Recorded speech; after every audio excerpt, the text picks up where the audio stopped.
السلام علیکم ورحمۃ اللہ وبرکاتہ۔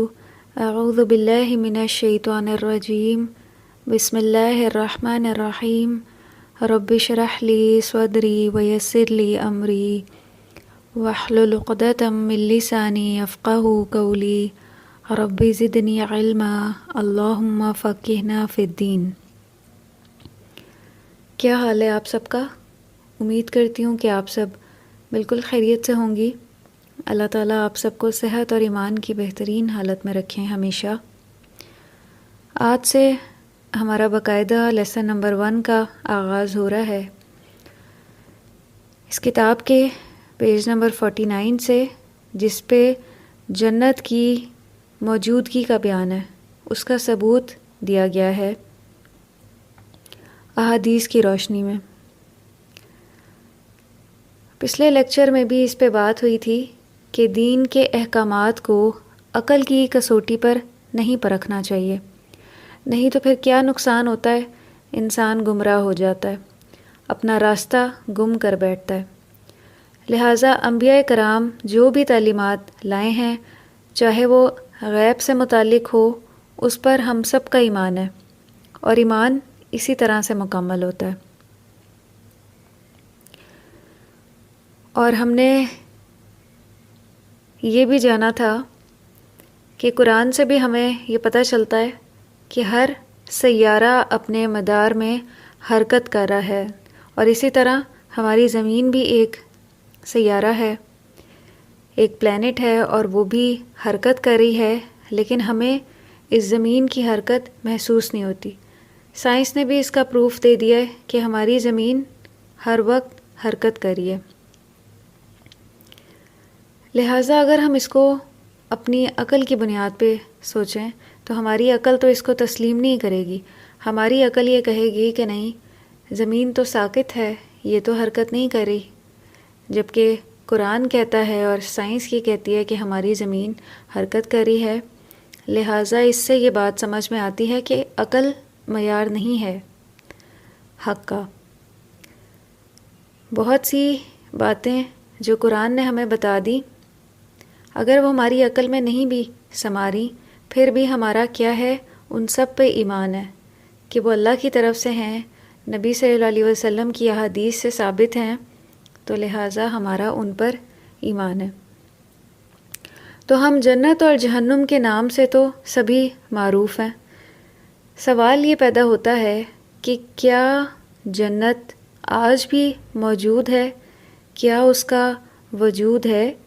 کیا اس کی موجودگی کا کوئی ثبوت بھی قرآن یا حدیث سے ملتا ہے جس سے ثابت ہو جائے کہ جنت آج بھی ہے اور کسی علیین یعنی بلند مقام پر ہے؟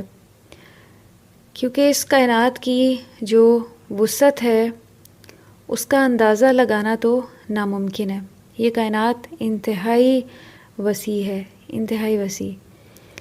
تو ہماری کائنات کے علاوہ اگر جنت کا وجود بھی ہے تو یہ عین ممکن ہے۔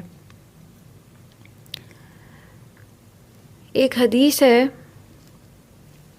صحیح مسلم کی 2495 نمبر ہے اس کا، ان ابی ہریرہ رضی اللہ عنہ قال ان رسول اللہ صلی اللہ علیہ وسلم قال اذا جاء رمضان فتحت ابواب الجنت وغلقت ابواب النار وصفدت الشیاطین۔ اس حدیث کا مفہوم یہ ہے، حضرت ابو ہریرہ رضی اللہ عنہ سے روایت ہے کہ نبی صلی اللہ علیہ وسلم نے فرمایا کہ جب رمضان آتا ہے تو جنت کے دروازے کھول دیے جاتے ہیں اور دوزخ جہنم کے دروازے بند کر دیے جاتے ہیں، اور شیاطین کو قید کر دیا جاتا ہے، انہیں جکڑ دیا جاتا ہے۔ یہ حدیث روزے کے احکام و مسائل میں موجود ہے، صحیح مسلم میں، اور اس حدیث سے یہ بات سمجھ میں آ رہی ہے کہ رمضان میں اللہ کی رحمت کے دروازے کھل جاتے ہیں اور اللہ کے غضب کے دروازے بند ہو جاتے ہیں۔ رحمت کے دروازوں سے کھلنے سے کیا مراد ہے کہ جنت کے دروازے کھل جاتے ہیں، اور اللہ کے غضب کے دروازے کون سے ہیں؟ جہنم کے دروازے مراد ہیں۔ اور یہ ایک ایسا موقع ہوتا ہے رمضان میں کہ بندہ اعمال صالح اور توبہ اور استغفار کے ذریعے اپنے رب کی رحمت کو پا لے اور جنت میں داخل ہو جائے۔ اور جو صحیح معنوں میں اس مہینے کی حرمات کی تعظیم کرے گا تو اس کے لیے کیا ہے، جنت کے دروازے کھول دیے جاتے ہیں اور جہنم کے دروازے بند کر دیے جاتے ہیں۔ یعنی مراد یہ ہے کہ رمضان کے مہینے میں اللہ کی اطاعت کے بہت سے دروازے کھول دیے جاتے، جس میں روزہ اور قیام سر فہرست ہیں۔ پھر فعل الخیرات اور ترک المنکرات بھی ایک وجہ ہے جنت کے دروازے کھلنے کی، اور اس کے ذریعے اللہ تعالیٰ بہت سے لوگوں کو جہنم سے رہائی دے کر جنت میں داخل فرما دیتے ہیں۔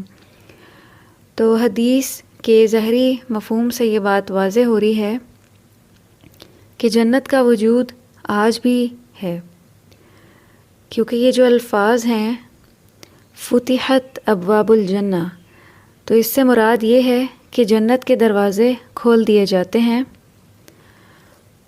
وغلقت ابواب النار، اور جہنم کے دروازے بند کر دیے جاتے ہیں۔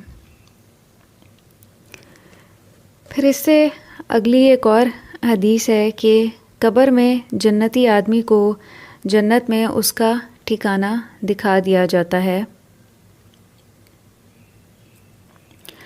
عن عبد اللہ ابن عمر رضی اللہ عنہما قال قال رسول اللہ صلی اللہ علیہ وسلم اذا احدکم فإنه يعرض عليه مقعده بالغداة والعشي فإن كان من أهل الجنة فمن أهل الجنة وإن كان من أهل النار فمن أهل النار۔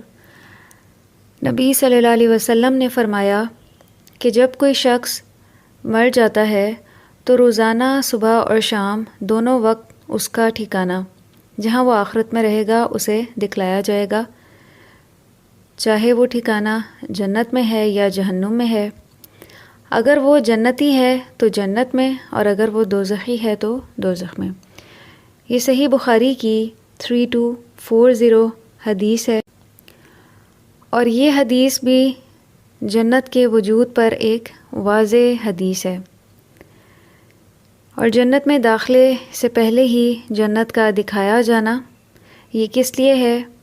تسلی اور امید بڑھانے کے لیے ہے کہ بے فکر رہو، قبر کا قیام تو عارضی ہے، ابدی ٹھکانہ تو کیا ہے؟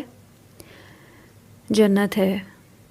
اسی طرح دوزخ کا مشاہدہ کروایا جانا قبر میں یہ بھی برحق ہے، لیکن اس میں داخل کیے جانے سے پہلے اس کا مشاہدہ کروانا یہ کس لیے ہے؟ ڈراوے کے لیے کہ یہ قبر کا عذاب تو کچھ بھی نہیں ہے، ابھی اصل عذاب تو آنا ہے۔ اور یہ دیکھ کر اہل النار کی کیا کیفیت ہوگی، وہ یہ تمنا کریں گے کہ قیامت کا دن کبھی واقع نہ ہو ان پہ۔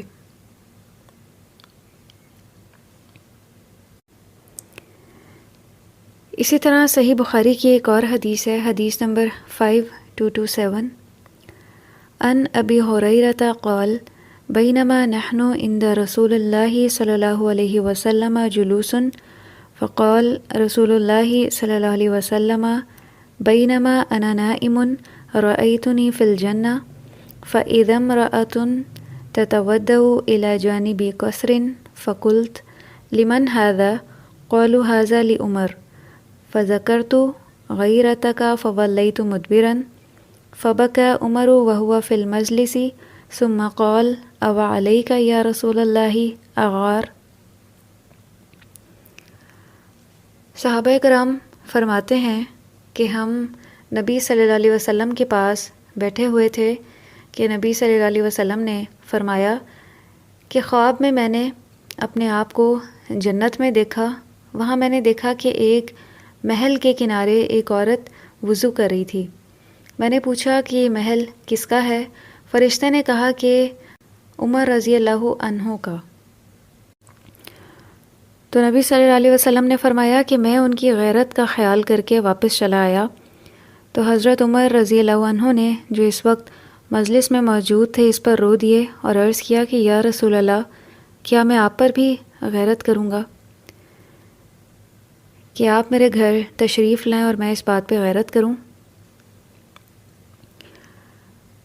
تو اس حدیث سے کیا پتہ چل رہا ہے؟ سب سے پہلی بات تو یہ کہ انبیاء کے جو خواب ہوتے ہیں وہ بھی برحق ہوتے ہیں، حقیقت پر مبنی ہوتے ہیں۔ تو نبی صلی اللہ علیہ وسلم کا خواب دیکھنا ایسے ہی ہے کہ جیسے آپ نے حقیقت میں دیکھا۔ تو لہٰذا جنت کا وجود آج بھی برحق ہے، جنت آج بھی موجود ہے، اور وہاں پہ نبی صلی اللہ علیہ وسلم نے دیکھا کہ محل کے کنارے ایک عورت وضو کر رہی تھی، یعنی حضرت عمر کی بیوی۔ اور یہاں سے یہ بات بھی سمجھ میں آ رہی کہ جنت میں ویسے تو کوئی عبادت نہیں ہوگی، لیکن وہاں سراسر معاملہ بندوں کی مرضی اور خواہش پہ منحصر ہوگا۔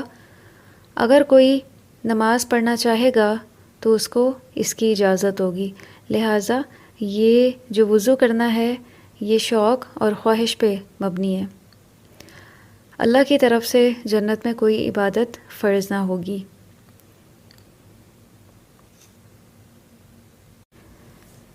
یہ تمام احادیث جو ہیں وہ جنت پہ واضح ثبوت ہیں، اور نبی صلی اللہ علیہ وسلم جب معراج پہ گئے تھے وہاں پر بھی آپ کو جنت اور جہنم کا مشاہدہ کرایا گیا تھا۔